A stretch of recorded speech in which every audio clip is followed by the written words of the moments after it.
Hello everybody, Operation Para Bellum is on the PTR for Rainbow Six Siege, which is the Season 2 content drop for Year 3 of the game, and it adds a ton of new content. We get a new map, we get 2 new operators, we get a new gadget, there's changes to previous maps, there's quality of life changes and balance changes, and just a lot of stuff here, so I wanted to talk about it while it's still on the test server. With that said, this is the test server. There are things that are subject to change. What I don't think is subject to change is this freaking awesome new map that they've put in. It is called Villa. It takes place in Italy, which is very fitting because the 2 new operators are Italian. But this map, I think, in my opinion, is the best map that they've designed thus far. And that's saying a lot. But the reason why it is the best map is because of the way that they've laid it out and the design philosophies that they've put into it, which create a really fun playstyle for having to attack and defend. That's a pretty big change compared to a map like Tower, which I think is the worst map in the game by far. That map is just so awful compared to this one, and this one is very intelligently laid out. And even though it's got a lot of space on it, it is a big map, it doesn't feel like it's a massive map because it is, in some ways, very claustrophobic. Some of the rooms are quite small, but they are laid out in a way, again, that I think is very smart. So let's talk about that. I'm going to call this the honeycomb system that they've come up with because that's kind of what it is. So in the map, in the big building, you have essentially just a ton of little rooms that are all pieced together, kind of like a honeycomb would be. And a lot of those walls that are connecting to each of those rooms are destructible. So if I were to explain this in a way that might make sense, imagine there are, and this isn't how it is in the map, so let me just, let you know, a lot of the different rooms are different, but imagine a scenario where you had 9 rooms in a grid. So you had 3 across and 3 down, and it was like a perfect square.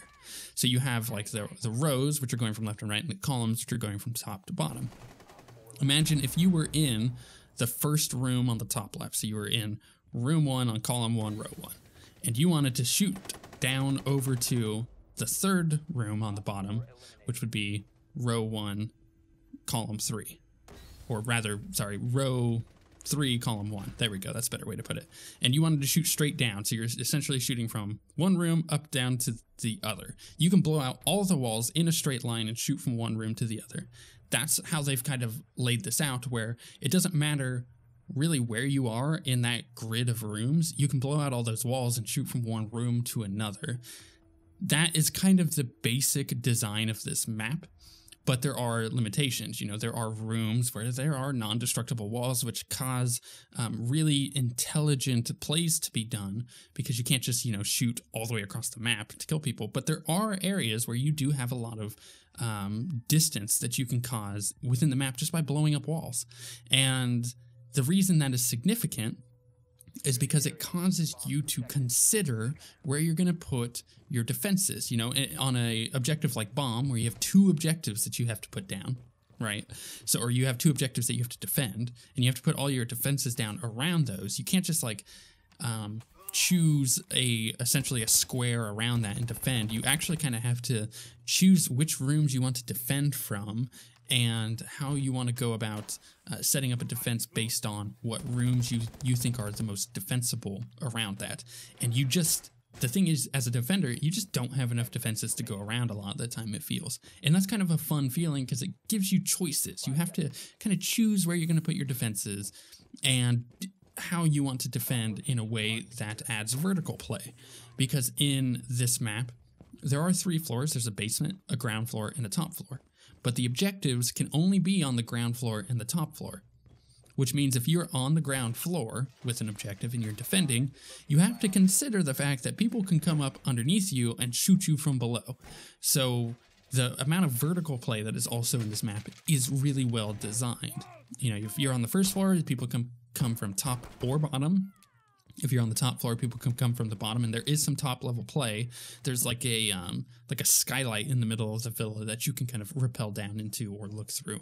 There's a couple little areas like that you can actually get through from the top the villa, and there's plenty of like balcony kind of areas where you can get onto the second level and shoot through windows where you're not necessarily having to be rappelling at the same time, which is a little dangerous to do. But the idea is there is a lot of vertical play and there's a lot of horizontal play in the map, and that causes a lot of really cool decision making, I believe, in this game mode or in this map that you don't get on maps like Tower, where it's just a huge freaking map and you rarely can get from point A to point B without having to run for like a couple of minutes, is what it feels like.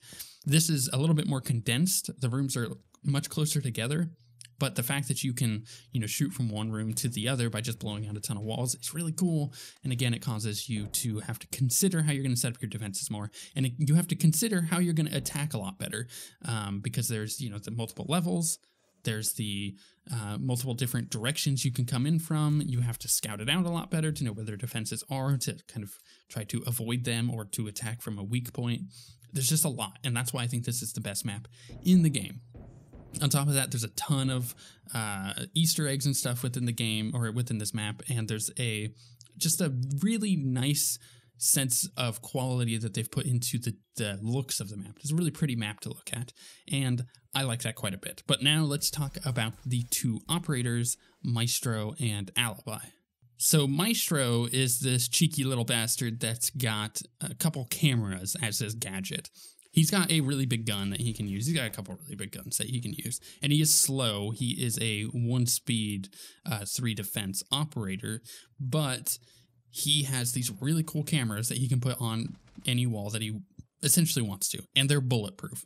So unlike Valkyrie, where you can like throw out your cameras, but as long as the enemy team has an IQ, they can spot your cameras and just shoot them, and then your cameras are done. Maestro has this like big, very obvious camera that he can put on a wall. Kind of like, if you have like Jaeger putting in his anti-grenade things. And it is bulletproof. You can't shoot it to blow it up. You actually have to use either explosives, or if you're playing Sledge, you can hit it with your hammer. But his cameras are unique in the fact that they also have a weapon on them. So if he right-clicks, he can aim down sights, and it will open up the little shield on the camera, and he can shoot this little laser beam. It only does like 5 damage. It doesn't do a lot, but it's really nice for harassing or for like destroying gadgets and stuff like that. When you open up that little shield, the camera becomes vulnerable, and it can then be shot by actual bullets and not just having to be blown up by explosives or whatever. On top of that, only Maestro can use the gun portion of his 2 cameras that he gets. So if you're dead, you can't, affect that. You can go into his cameras and see what's going on, but you can't actually use the gun portion of it. His cameras also work kind of like Glaz's scope. He can see through smoke, so it shows like a little heat outline, and that is just really cool. So this is a fun operator in the fact that he's got some fun guns, and he has really cool gadgets that he's able to use. I can see the cameras being useful in very specific scenarios or very specific combinations with other defenders, and it's just he's a lot of fun. He's really cool. I like him the least of the 2, but I think he is still a lot better than, Finka or Lion as far as design is concerned. Not necessarily balanced, but it's just these 2 operators feel a lot better than the previous season. And before we actually talk about Alibi, which is the second operator, I do want to mention that there is a new bulletproof camera gadget that you can use on some operators, like Frost, for example. And they took the ballistic shield away on the operators that had it and put this new gadget in. So essentially, you could put this bulletproof camera on another surface, pretty much the same way that Maestro's camera works, except you can't shoot it from the front, right? It is bulletproof from the front, but it is easy to kill from the sides or from the back, as long as the wall isn't necessarily reinforced, right? So you can shoot it from behind. And the interesting thing is the camera can't move. Once you're in it, it is a fixed viewpoint that it has. You can't move the camera around to look around, but it also does still have the like smoke view, so you can like see through smoke on it. So it's kind of unique. It's really cool. It's situational, but I like having it as an option as a defender. So with that in mind, you also have the new other operator, Alibi, as I mentioned earlier.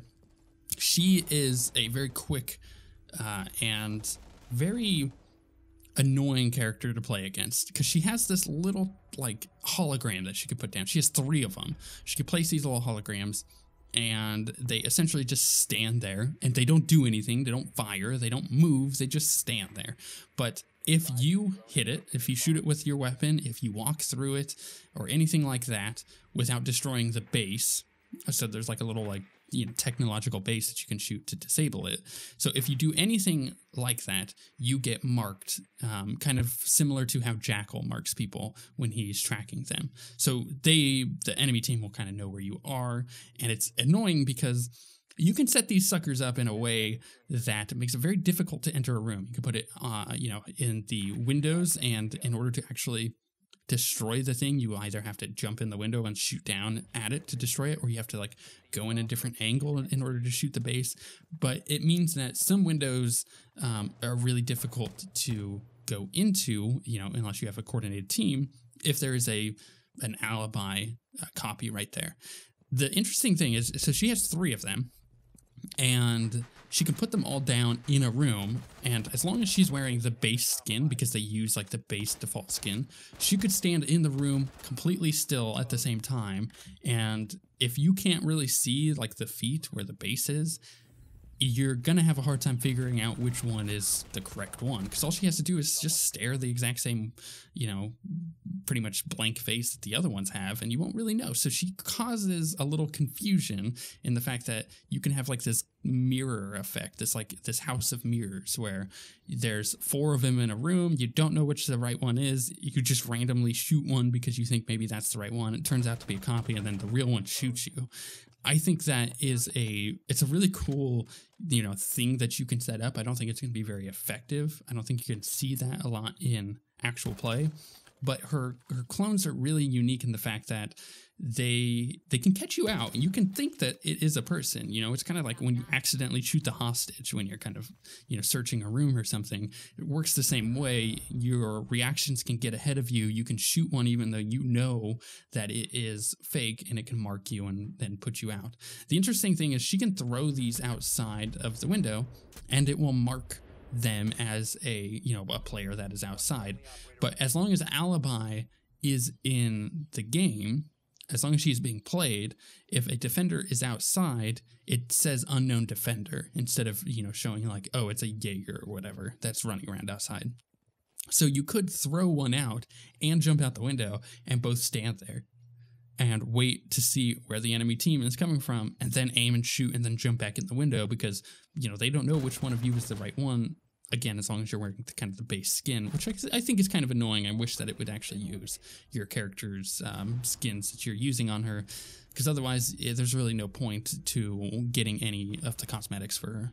Another interesting thing with her is because her holograms are not real, people like Glaz, who are using their, you know, sniper rifle scope that can, you know, outline people so he can see through smoke, it doesn't outline those. So he knows which one is the real one and which one isn't if he's using his scope.